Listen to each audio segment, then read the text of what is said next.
9th of September 2024.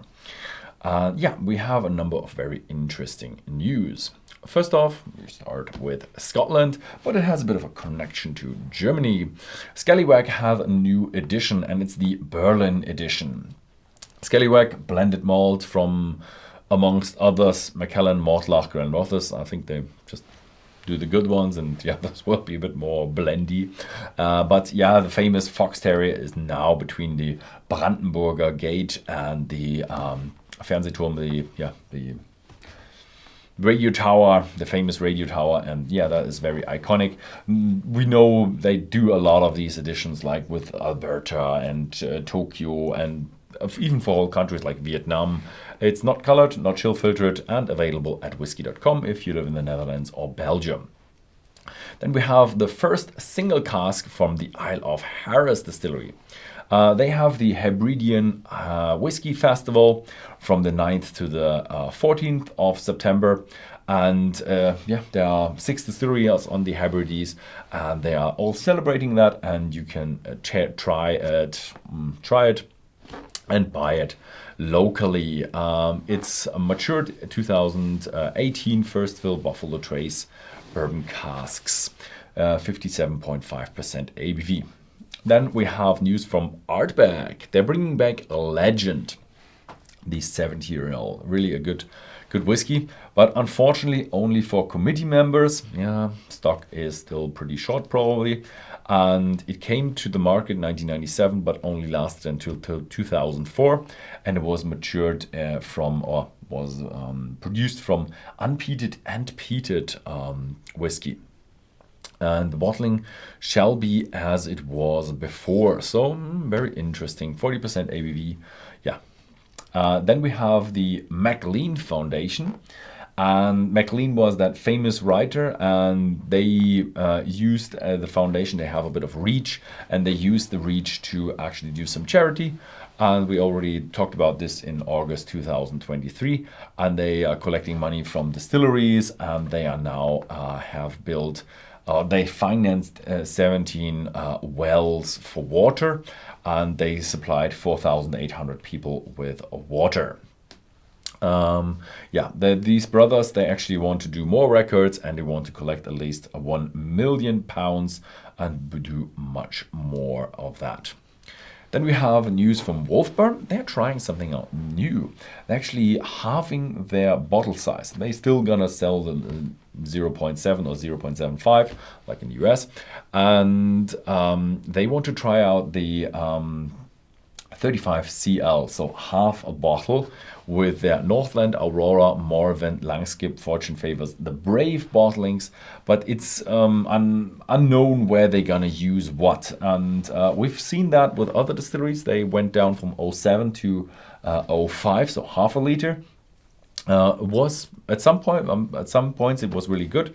Some points it wasn't. It was nice because more people could enjoy the whiskey, and sometimes you don't want to buy such a big bottle for such a big expensive bottle. They're gonna be a bit less expensive for that.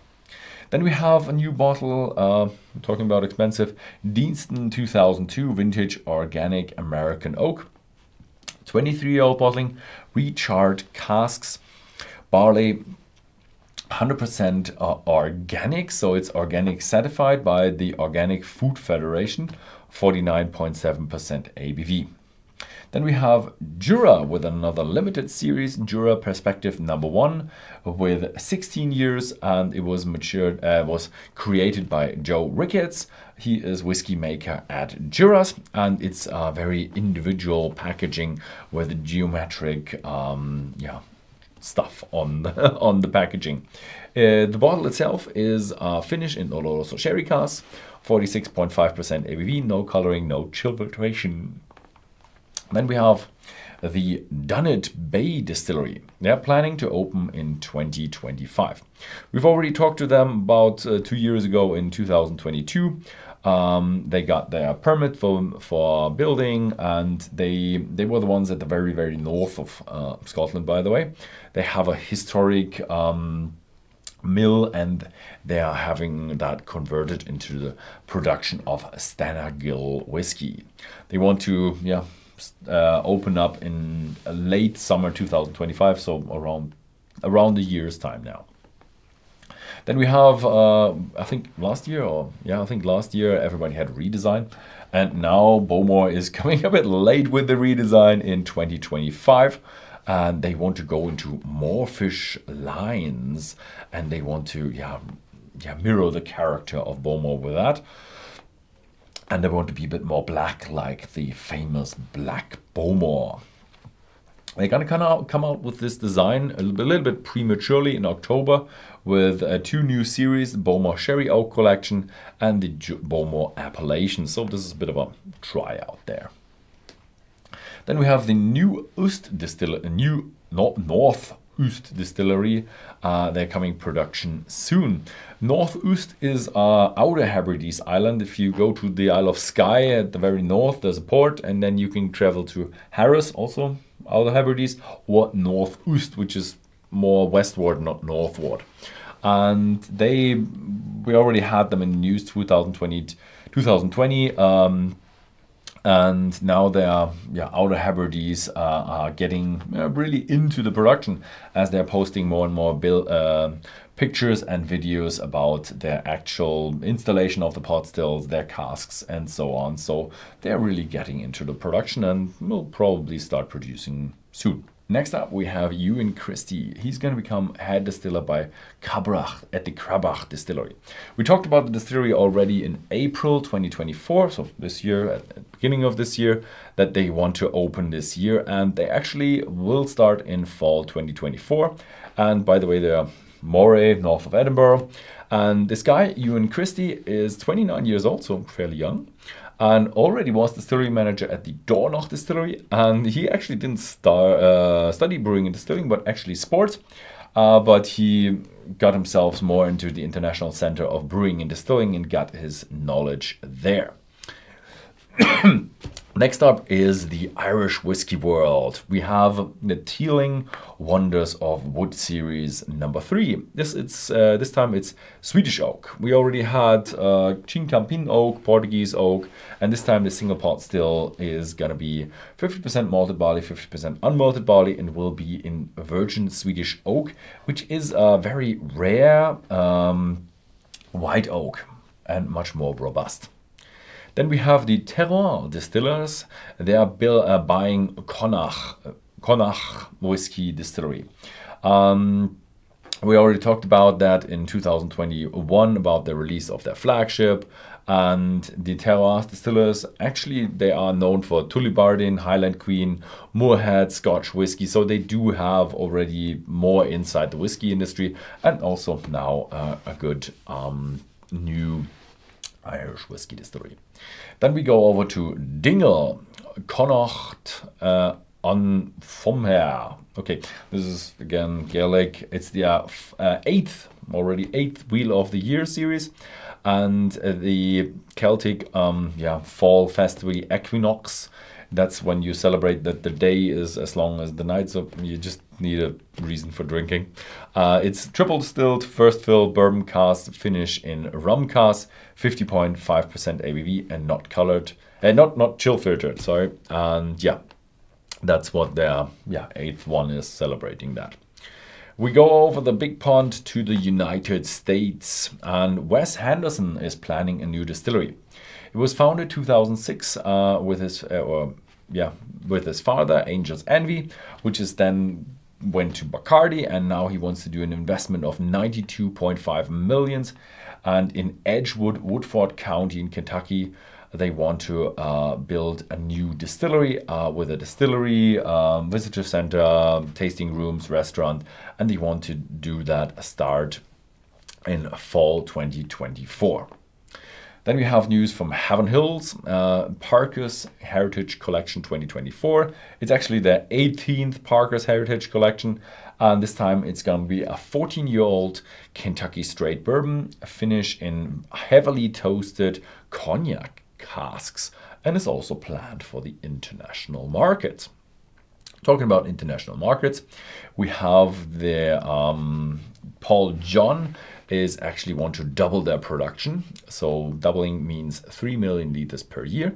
And they want to build a new distillery in the south of India in 2030. So yeah, India is a rising market for premium single malt.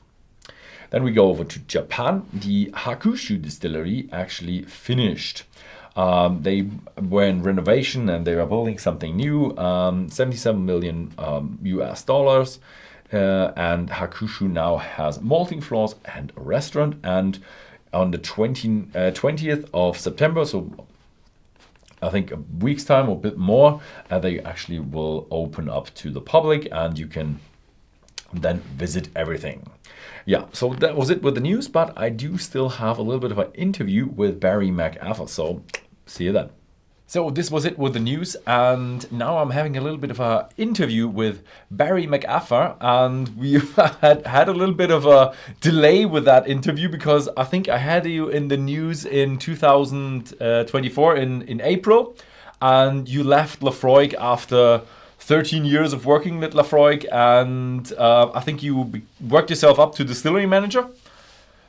And yeah, so thank you very much for having an interview with me. No problem. Thanks for having me. Yeah. So why did you leave Laphroaig? There wasn't one reason, I guess. Ben, there wasn't one reason. It was a number of different things, all just seemed to align at the same time. My kind of ambition and passion was to kind of create something from scratch, something new. Okay.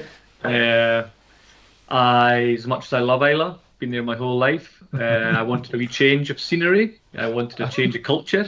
I wanted to even learn a new language. I wanted to learn something new.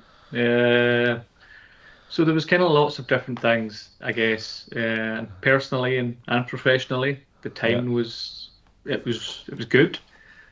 Yeah, I think your predecessor also left because of like regionality, because of I think was it John left because he wanted to see the Rangers, and I don't think you would say that right enough. But I think he went to the Lowlands, so easy for him now. Yeah, I've been to Islay. It is a remote place. It's very remote. Yeah. It's lovely but remote. So where did you go now? What are your plans in the whiskey industry or in the industry to do something from scratch? So this new project came up in Seoul in South Korea, which really kind of caught my eye. I got chatting with the company based from Seoul, and so I'm going to move out there, start there with create a single malt Korean whiskey. So you're going to create a Korean single malt whiskey? Yep. Okay, that is really really good. So how is that project? Is it going to be a big distillery, or is it going to craft or small, or how is it going? It will be fairly big. It will be the biggest distillery in South Korea. There's not very many big distilleries right enough. So compared to Scotland's size, it won't be big. But it'll be a fair size. It's very early stages, the project though. Okay. So I can't really share, production sizes or anything like that. Yeah, but if we think about Korea, I think about Asia, but Korea is it's not as southern as Philippines and stuff. How is the climate there? What can we expect? Can we expect like a fast maturing tropical whiskey, or can we expect I don't know, what can we expect? Well, that was part of the big draw for me, Ben. Part of the big pull was it's the unknown. Okay. It's very defined, the seasons. Summer's very hot, humid, and almost tropical, wet. Mm-hmm. Whereas winter's extremely cold. Okay. So yeah, it's going to be a fast learning curve. So is it more a bit of a continental climate, like Kentucky, like fast summer, hot summer, cold winter? Yes. Yeah. Okay. Yeah. Yep. Okay, so it's not tropical, but yeah, continental. Big changes are interesting. So yeah, anything else you want to share with us with that? I guess it's Is not it- just whiskey. Is there a name for it? At the moment, no. Okay. Not at the moment, but there will be hopefully soon. We can start sharing more details. I guess the other thing to share was it won't just be whiskey that I'll be kind of Okay. overseeing now, which again was quite a big pull for me. The opportunity to go and learn, brewing and potentially gin, potentially other, especially soju, which is popular in Korea. So the kind of opportunity to be learning and understanding and seeing how they all kind of play their part within the company, that was a big kind of pull for me as well. Okay. Yeah, I'm excited to see there. And if you out there want to see or learn more about it, then keep being subscribed to the channel, because we definitely gonna have Barry in the news again with when the project's gonna kick off and there's more to report about it. So yeah, Barry, then thank you very much for this short interview. No problem at all. Thanks for having me, Ben. It's great chat. Yeah, and thank you very much. Slanja.